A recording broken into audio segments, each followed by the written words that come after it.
We could talk about the banning thing really quickly. Oh, yeah. Let's talk about the banning thing. The double standard, okay, so they started banning Nazis from the platforms. And, I mean, I'll just give you my proposal on it.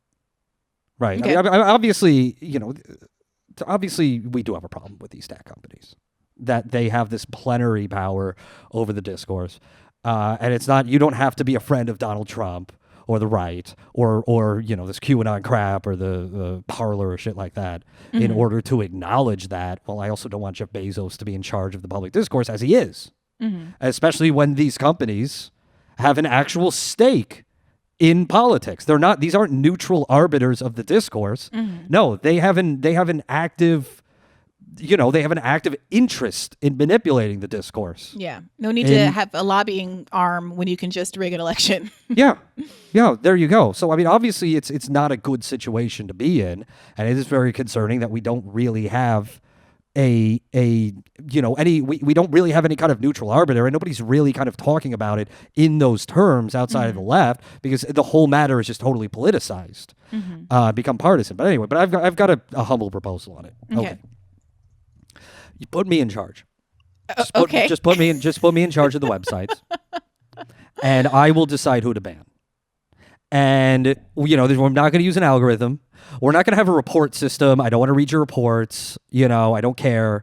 That's one of the things that that people who complain about the tech companies, that they just demand more options for reporting things and speaking to the manager. No. I'll just allow it to go on. I'll just find the people and I'll just ban them. So what is the standard you use to make that decision, Virgil? Yeah, their posts are bad. Their posts are bad. We're just going to get rid of them. If you complain about someone getting banned, you get banned. That too. I don't want to hear your complaints either. I'll just 86 the malcontents, the people who are poisoning the discourse here. And I'll just make a better website for everyone. All the websites. Well, if we can take a step back from that proposition, Virgil, which I think a lot of listeners would really cotton on to and embrace. I don't want to yuck your yum here. Sure. I want to just step back because I think the framing of this has gone a little wonky. So the argument being made by folks like Glenn Greenwald and others, as I understand it, is that there was an acknowledgement and understanding that these platforms are not public, right? They are private. This is not actually the public sphere in the way that we understand First Amendment law to apply. Glenn Greenwald is a First Amendment attorney. He knows that more than most of the people engaging in the discourse. However, that when something becomes a constructive public sphere, a public forum, that there should be rules and regulations that respect the various rights and interests of the people who are engaged in that sphere. And some people have said, well, they should just nationalize these companies because they're so important and so big. And we can kind of put that to the side for a second. But that absent doing that, there needs to at very least be stated rules and regulations that have the kind of consistency and force of precedent that First Amendment law has. So you don't get selective political application of these rules depending on whether we like the person or not. We want a content-neutral arbitration system. Well, then by that standard, then shouldn't the president be banned? Just by their own stated rules? Which, by the way, I also don't agree with the various iterations of the rules that have been promulgated. Well, I think the issue is we don't know. We don't know the like what is the rule? What I mean, like obviously Twitter has some rules, but like Trump has been violating them arguably this whole time. That's my point, right? It's like, okay, you can't incite violence. Okay, sure. All right, that makes sense. That's like a rule that I broadly agree with. I mean, it's not like we all got to vote on it, but fine. We'll just say, all right, if our only standard right now is, okay, there should be some sort of neutral, set of rules that we can all live with, fine. Well, that's one of them. So then by that standard, shouldn't he have been banned a while ago? And shouldn't you also ban these people who are, from either party who are, say, saber rattling over Venezuela or Iran? Shouldn't you ban, this overt militarism? Yeah, I mean, that's the problem. And so I think that some people are framing this as, Glenn Greenwald always wants to protect right-wingers, or the leftists are always like coming to the defense of the Steve Bannons of the world. And I think, that's not quite it. I think that you can agree even that Trump should be banned, but just want more assurances in the form of something codified and consistent that lets you know that the application of these rules isn't going to come at the detriment of the left, because historically these kinds of rules have always been disproportionately leveraged against the left. Absolutely. Well, no, I mean, not just the left, but a wide range of people. I mean, we're talking Palestinian activists. Yeah, but I only care things about like the left. Okay, sure. I mean, I got you. I mean, the other thing to recognize is, it's a company like Amazon, through Amazon hosting services, they control a wide chunk of the internet. I'm not just talking websites. I'm talking like the actual. I mean, I'm sorry. I'm not just talking like specific social media websites. I'm talking like the actual internet.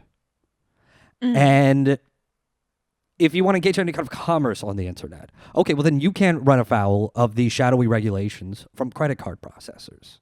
Like I'm saying, to actually exist in a virtual space, then you have to abide by certain specific regulations that you might not even be privy to.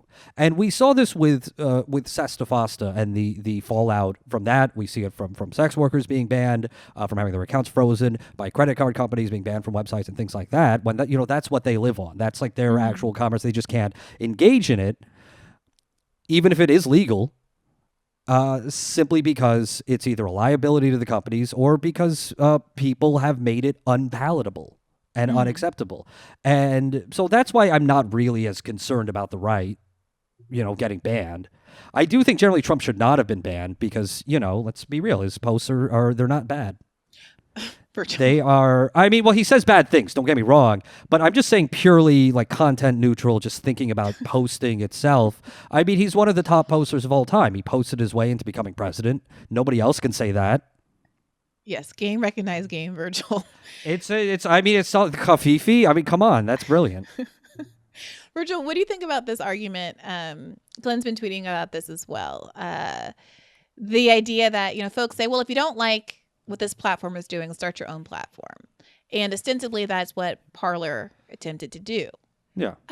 However, Google, Apple, and Amazon apparently have all banned Parler from their platforms within the last 24 hours or so. Yeah, I mean, they conspired to crush this company, which, again, Parler's a bad website. I mean, that's all the crappy people are on there. But the celerity... Not only because of the pronunciation. But the celerity with which these, huge tech companies conspired to do that, I think is a cause for concern for everyone. And ultimately, I really just think we can't have a thing like Twitter. This is an idea I've been toying with recently. Okay. That we just can't have one big website where everyone's there. It's just not going to work. Everyone's just going to get too pissed off. But okay, so then we have a separate website like Parler. Right. You just have to balkanize. Yeah, that's what I'm saying. You have to balkanize the internet. You use the website for the Nazis. Okay, but then they here's shut a down the website for the Nazi liberals, website. and here's a website for the socialists, whatever, and da-da-da. And that's just where we'll be. Yeah, that's gonna improve the discourse. Yeah, it will, because I don't have to see crappy posts anymore. Unless you're just like screenshotting from one of the other websites. Hey, look at what those dodos are up to. Okay, but Virgil, in all seriousness, do you think Parler existed and it got shut down? So is that something that we should be upset about? I mean, should we be mourning the Nazi site being shut down? A site where like real organizing, Nazi white supremacist organizing is happening. That has the ability to hurt and kill even real people and plan a real insurrection. Like that. I don't know. Like I understand liberals who are irritated with having concern over what happens to Parler in this moment, but it is also true that the ACLU's one of their most famous and noble moments is defending this Nazi march because they understood that you can't be selective about protecting speech rights. The Skokie March, yeah. Yeah. Yeah, absolutely. I mean, look, I'm not crying tears for Parler, but I'm saying that the standard being applied, if applied universally, would mean that a handful of tech companies have the plenary power to shut anything down for any reason. And another way to frame that question is, like, you have the idea of like what Parler. I've never been on Parler, to be honest with you. Me either. Me Uh, either. As far as I know, it's this kind of like second chance for a bunch of people who are banned from Twitter. It's like for like Linwood and all the Q lunatics and the various right wing grifters who have been banned from Twitter, right? Mm-hmm. And like let's say that there isn't like specific like actual like violent organizing going on. There's no like doxing or anything like that. Should you be allowed to have a Q website? Let's put it that way. Should you be able to have a right wing website? What does that even mean? Should you be allowed to? Well, Like, I mean that's kind of the issue, right? that's kind of the problem. I mean that's kind of the problem here because when we're talking about this, I mean there's not there's that edge between what is the acceptable Republican Party that Biden is alluding to and what is like Nazi white supremacist shit. Like that's it's a gradient. Yeah, right? I mean that's there's the no issue. real line there. That's my issue with the Trump stuff. It's like I'm not minimizing Trump. I think that you are minimizing the extent to which everything before Trump was also terrible. You just didn't care because it was polite and you weren't paying attention. Yeah. It didn't upset your office party dynamics or whatever. Yeah, that's why you can say Strom Thurmond's a good guy.